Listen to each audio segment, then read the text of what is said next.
sortie de secours. Et on est avec Genaro. Bonjour Genaro. Bonjour. Où est-ce que tu te trouves exactement ?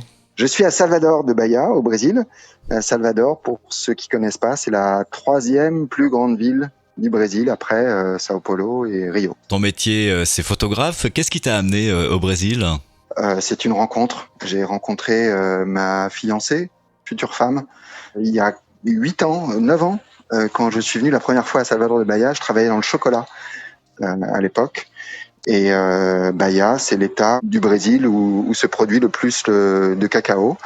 Et donc j'étais venu dans ces activités professionnelles et on s'est rencontrés ici au Brésil. Et 6 ans plus tard, à Paris, on s'est retrouvés et une histoire a commencé comme ça. Et je me suis installé depuis 2 ans. Quelle est la situation actuellement au Brésil ? Vous êtes en confinement également, hein. Je crois que ça a commencé à peu près en même temps qu'en Europe.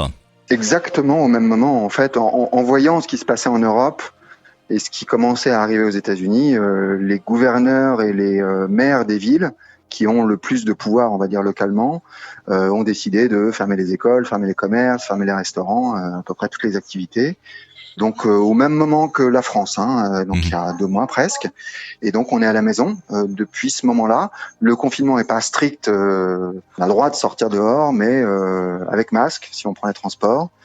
Alors, la situation est très compliquée au Brésil, hein. Bars, restaurants, commerces fermés. De nombreux Brésiliens se retrouvent sans revenus. Complètement. Économiquement, c'est catastrophique. Le réal brésilien, la monnaie, est en train de s'effondrer, ce qui est un signe sur l'état de l'économie actuelle. La situation sanitaire, je dirais qu'elle est encore pire, parce que le plus grand nombre de cas sont à Sao Paulo et à Rio pour l'instant. Mais malgré le confinement, si on peut appeler ça comme ça, le nombre de malades et le nombre de morts continue à augmenter. Donc on est encore, je pense, assez loin du plateau qui semble avoir été atteint en Europe, dans les pays les plus touchés. Vu d'Europe, la position du président Bolsonaro fait polémique et on sait qu'il est favorable à ce que les Brésiliens restent au travail, hein, pour soutenir l'économie. Oui, c'est très compliqué. Il est lui-même très isolé, hein. Enfin, en tout cas, lui et ses soutiens sont de plus en plus réduits.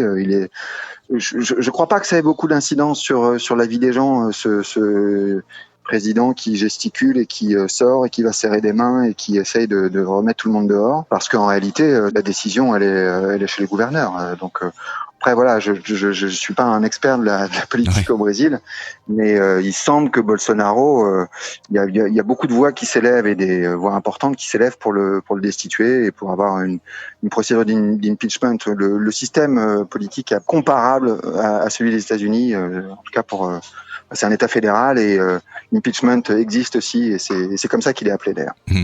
Est-ce que sur le terrain des aides ont été mises en place pour subvenir aux besoins des Brésiliens ? Je sais qu'il y a des aides pour les entrepreneurs indépendants, on va dire, mais on parle de 600 reais, ce qui au taux actuel fait dans les 100-120 euros maximum. Donc mensuel. Donc voilà, je sais que voilà, pour cette catégorie-là, pour les autres, je suis incapable de le dire, mais où la situation est compliquée pour beaucoup de monde. Pour toi aussi, c'est pas évident. J'imagine que ton activité de photographe s'est arrêtée du jour au lendemain. Tu t'es organisé comment ? Alors pour moi, j'ai perdu 100% de l'intégralité de toutes mes activités au Brésil et ailleurs, parce que je travaille aux États-Unis, je travaille avec la France, je travaille beaucoup avec des agences de voyage et à New York notamment. Enfin voilà, donc, toutes mes activités ont été perdues au moment où le confinement s'est décidé. Et comment j'ai réagi ? J'ai décidé, une partie de mes activités est dans l'éducation, dans la formation à la photographie. Et j'ai décidé de proposer des formations dans un premier temps gratuites, en live, sur les réseaux sociaux. Et ce qui a été plutôt bien reçu, en tout cas par les gens qui me suivaient. Dans la foulée, j'ai fait un certain nombre d'ateliers comme ça, de formations en direct. Puis j'ai proposé une formation qui soit en ligne, qui soit sur abonnement, qui a été bien reçu, je peux dire, enfin, qui est au complet. Pour moi, professionnellement, j'ai perdu beaucoup de choses, mais ça m'a forcé à me réinventer et à aller chercher des nouvelles choses. J'ai été forcé de changer ma perspective, de rester positif et d'essayer de proposer quelque chose, de faire quelque chose en m'appuyant sur ce que je sais faire. en l'occurrence la photographie, et de former des gens à ça. Est-ce que tu penses que la situation qu'on vit en ce moment, c'est quelque chose qui va influencer ton travail aussi en tant que photographe? Obligatoirement. Je pense que la photographie, c'est un message sur ce qui m'entoure et ce que je vois, mais c'est aussi un message sur, c'est aussi la situation telle qu'elle est. Après, je travaille en photojournalisme essentiellement pour des magazines de voyage. Les voyages, ils sont pas prêts de repartir et de recommencer comme il y a quelques mois, comme l'année dernière. Ça, c'est une première chose. Mais je travaille pas dans l'actualité, donc pour moi la situation actuelle, si je la regarde, ça va être sur un regard plus sur le long terme ou au long cours. J'étais en train de travailler sur un livre. Obligatoirement, ce livre va être transformé par la situation actuelle.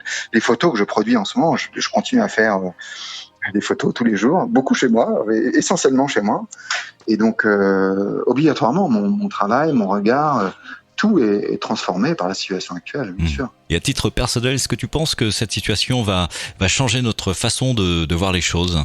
Je crois qu'on n'allait pas dans une bonne direction globalement. L'humanité, c'est pas moi de parler au nom de l'humanité, mais voilà, ce qu'on faisait et ce qu'on fait pour la planète, je pense que c'était pas viable sur le long terme. Et j'ai le sentiment qu'il y a beaucoup de gens qui sont en train d'avoir une nouvelle perspective, que ce soit sur leur métier ou que ce soit sur leur manière de consommer, de vivre, et puis les relations avec les gens aussi. On est contraint à des choses très très dures, à cette distance qu'on est obligé de mettre avec les autres, mais c'est aussi je suis convaincu que ça va amener du positif de ce point de vue-là, et que ça va nous faire changer tous globalement beaucoup de choses. Merci beaucoup, Gennaro, d'être passé par Sortie de Secours. Merci à toi. Sortie de Secours.